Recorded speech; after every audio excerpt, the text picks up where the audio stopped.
ये मोदी जी की डेवलपमेंट है, यह विकास है। मेरा नाम विकास है। मोदी जी, मैं आपसे उम्मीद नहीं किया था। নমস্কার, দেখছেন টক টু বাংলা। আমি অভিষেক রয়েছে আপনাদের সাথে। এই মুহূর্তে যে খবর নিয়ে উপস্থিত হয়েছি, আমাদের দেশের রাস্তা বিকশিত নয় তা আপনারা বলতে পারবেন। একদম দেশের রাস্তায় সুইমিং পুলের মতন ফিল দেয়া হচ্ছে এবং সম্পূর্ণ গরিব মানুষ তারা তো সুইমিং পুলে যেতে পারে না, তাহলে সেই ক্ষেত্রে একদম সরাসরি দেশের রাস্তাতেই সেরকম অবস্থা তৈরি করে দিচ্ছেন দেশের সড়ক এবং উন্নয়ন দপ্তরের মন্ত্রী এবং তার সঙ্গে যারা ইঞ্জিনিয়ার হিসেবে কাজ করছেন।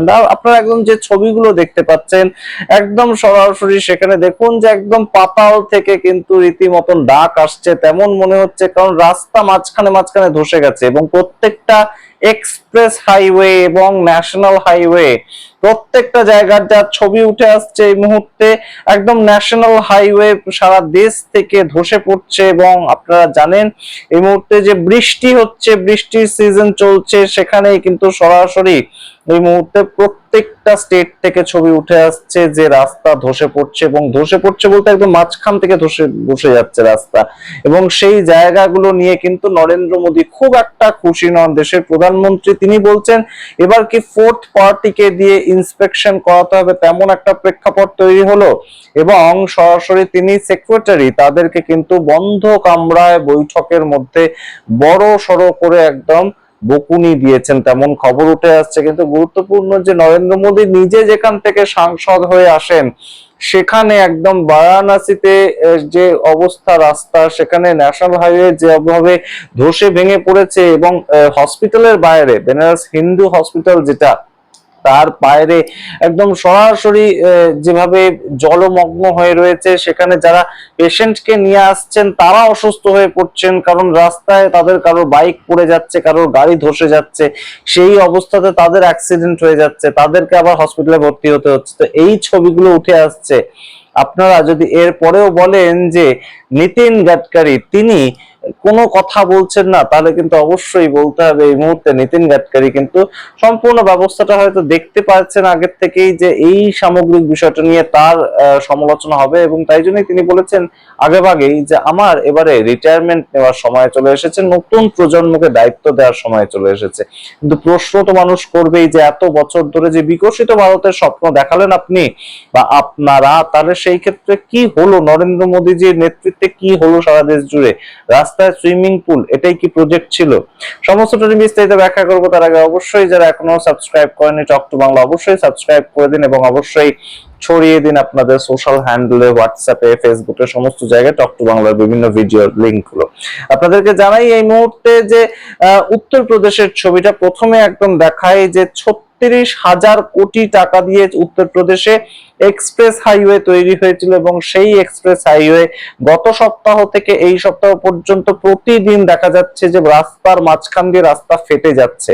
এবং তার পরবর্তীতে সেই রাস্তা নিয়ে ইন্সপেকশন শুরু হয়েছে। যোগী আদিত্যনাথ তিনি অত্যন্ত ব্যথিত হয়েছেন, তার কারণ এই যে এক্সপ্রেস ওয়েটা সেটা তার নিজের ড্রিম প্রজেক্ট ছিল, এবং সেটা সরাসরি উদ্বোধনে এসেছিলেন দেশের প্রধানমন্ত্রী নরেন্দ্র মোদী। কিন্তু উদ্বোধন হওয়ার 1 বছরের মধ্যে রাস্তার এই অবস্থা। তার পরবর্তীতে NH8 যেটা অর্থাৎ ন্যাশনাল হাইওয়ে 8, সেটা গুরুগ্রামে অবস্থিত, এবং সেটা রাস্তাটা দেখুন মাঝখান দিয়ে পুরো ধসে গেছে। অর্থাৎ রাস্তার নিচে আমরা সত্যি জানি না যে কি ছিল, রাস্তার নিচে কি মাটি ছিল নাকি যেটা দিয়ে ইথানল তৈরি করা হয় সেরকম আখের রস ছিল, আমরা সত্যি জানি না যে রাস্তা কিভাবে মাঝখান থেকে এভাবে ধসে যেতে পারে। এবং যে মাটি, এই ধরনের মাটি, তার উপরে কেন কোনোভাবেই কোনো প্রলেপ দেওয়া হলো না, আমরা সত্যি জানি না। কারা এটার ইঞ্জিনিয়ারিং করেছিলেন, এই প্রশ্ন তো সত্যি আমাদের সরল মনে ওঠেই। এবং তার সঙ্গে এখান থেকে যখন ঘটনাটা ঘটে এইভাবে, তখন সম্পূর্ণ জায়গাটা নিয়ে তো মানুষজন এখন ফোন রয়েছে, সেটাকে নিয়ে একদম সোশ্যাল মিডিয়ায় ভাইরাল করছিলেন। তো প্রশাসন এসে কি করলেন, রাস্তাটা মেরামত করার কোনো চেষ্টা করলেন না, তারা শুধুমাত্র ঢেকে দিলেন। কিন্তু ঢেকে কি এইভাবে দেওয়া যাবে আমরা জানি না, তার কারণ সারা দেশের ছবি এটা। একটা জায়গাতে এরকম ছবি হলে আমরা দেখাতাম না খবরে, কিন্তু অবশ্যই সারা দেশের ছবি। কারণ তারপরেই চলে আসুন কানপুরের রাস্তায়। কানপুরের রাস্তার অবস্থা দেখে তো মনে হবে একদম সরাসরি নায়াগ্রা ফলসের সামনে আমরা চলে এসেছি।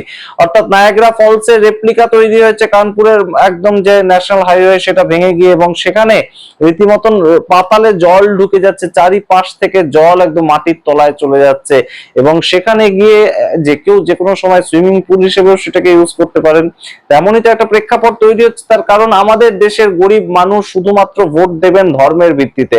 এইটা যদি ন্যারেটিভ হয়ে যায় তাহলে তো রাস্তার অবস্থা এটাই হবে, এবং সেই জায়গাটা বারংবার কিন্তু প্রতিফলিত হচ্ছে। এবং অবশ্যই গুরুত্বপূর্ণ বারাণসী, আপনাদের যে জায়গার কথা বললাম, যেখান থেকে স্বয়ং দেশের প্রধানমন্ত্রী ভোটে জিতে আসেন, সেখানে বিএইচইউ হসপিটালের বাইরে একদম যারা পেশেন্ট নিয়ে আসছেন, অর্থাৎ কেউ ধরুন তার স্ত্রীকে দেখাতে আসছেন একটা স্কুটিতে করে বা বাইকে করে, সেই রকম এক ব্যক্তি তিনি বাইক থেকে পড়ে গিয়েছেন এবং তার সম্পূর্ণ বাইকটা গর্তের মধ্যে এমন অবস্থায় ডুবে গিয়েছে যে তার পাইপ ভেঙে গিয়ে পাটা এক্সরে করাতে হয়েছে সেই বিএইচইউ হসপিটালে।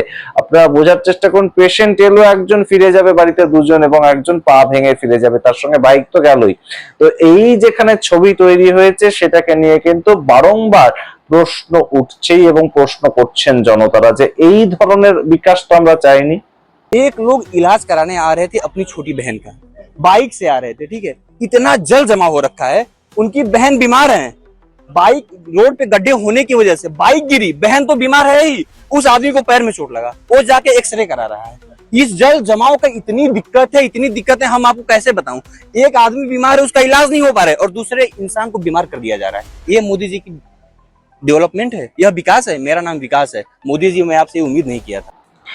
আপনারা দেখুন যে টাইমস অফ ইন্ডিয়া সরাসরি এটাকে নিয়ে খবর চেপেছে যে নরেন্দ্র মোদী তার সেক্রেটারিয়েট বৈঠক, যেটা সেক্রেটারিদের সঙ্গে যে বৈঠক, সেখানে সরাসরি তিনি বলেছেন যে এবার কি আমাকে ফোর্থ পার্টি দিয়ে অডিট করাতে হবে, অর্থাৎ আমরা থার্ড পার্টি অডিটের কথা শুনি বিভিন্ন সময়, তিনি বলছেন যে এবার কি আমাকে ফোর্থ পার্টি দিয়ে অডিট করাতে হবে, তার পরবর্তীতে কি আপনারা কোনোভাবে শুধরাবেন। আমি জানি না যে কিভাবে সম্পূর্ণ বিষয়টা সম্পন্ন হবে, কিন্তু অবশ্যই অভিজিৎ দেবকে কক্রোচ জনতা পার্টির প্রবক্তা, তিনি সরাসরি কিন্তু এটাকে নিয়েও মজা করেছেন। তিনি বলেছেন যে আমাদের দিয়ে ফোর্থ পার্টি অডিটটা করিয়ে নিন না নরেন্দ্র মোদী জি, আমরা তো বসেই আছি, তো ফোর্থ পার্টি করতে গেলে তো আমরাও তো একটা পার্টি বটেই।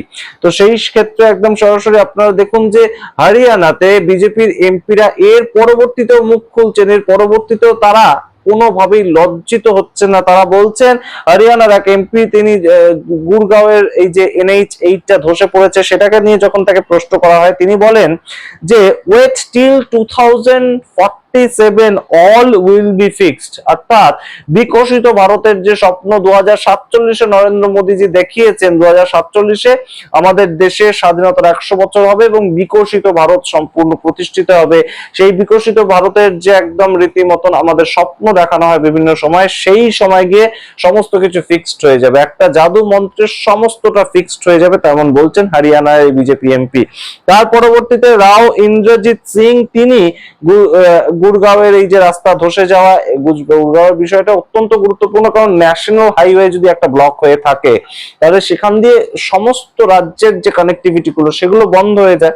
তো ন্যাশনাল হাইওয়েটাকে নিয়ে রাও ইন্দ্রজিৎ সিং, তিনি আপাতত বিজেপিতে রয়েছেন, এর আগে কংগ্রেসে ছিলেন। তো তিনি বলছেন অন্য একটা বক্তব্য, তার বক্তব্য যে এই যে সম্পূর্ণ রাস্তাগুলো ন্যাশনাল হাইওয়েটা, এটা অ্যাকচুয়ালি 2009 সালে কংগ্রেস সরকার থাকাকালীন হয়েছিল, তাই জন্য এইটার এই অবস্থা, বেহাল দশা। এবং সেটাকে উত্তর দিয়েছেন গুরগাঁওয়ের যে প্রাক্তন মুখ্যমন্ত্রী ভূপেন্দর সিং হুডা, তিনি বলছেন যে আপনি তো সেই সময় কংগ্রেসের মন্ত্রীও ছিলেন এবং গত 12 বছর ধরে আপনি মন্ত্রী রয়েছেন, তাহলে আপনি আবার এইটাকে নিয়ে বক্তব্য রাখছেন কারণ আপনি সঠিক জায়গাটায় নিয়ে আসুন, ঠিক করুন, আপনি তো যে কোনো সময় মন্ত্রী তো ছিলেন, তো সেটা আগেও হয়ে থাকলে আপনার দোষ, এখনো হয়ে থাকলে আপনার দোষ। राव साहब खुद मंत्री थे, आज भी मंत्री हैं, 12 साल से तब मंत्री हैं, क्यों नहीं कराया। लेकिन ये हकीकत है कि इस 12 साल में गुड़गांव को बिल्कुल बर्बादी के कगार पे ले आई है सरकार। ना सीवरेज ना है, ना और कोई सिस्टम ठीक करते हैं, ना सफाई करते हैं, ना ड्रेनेज का काम करते हैं।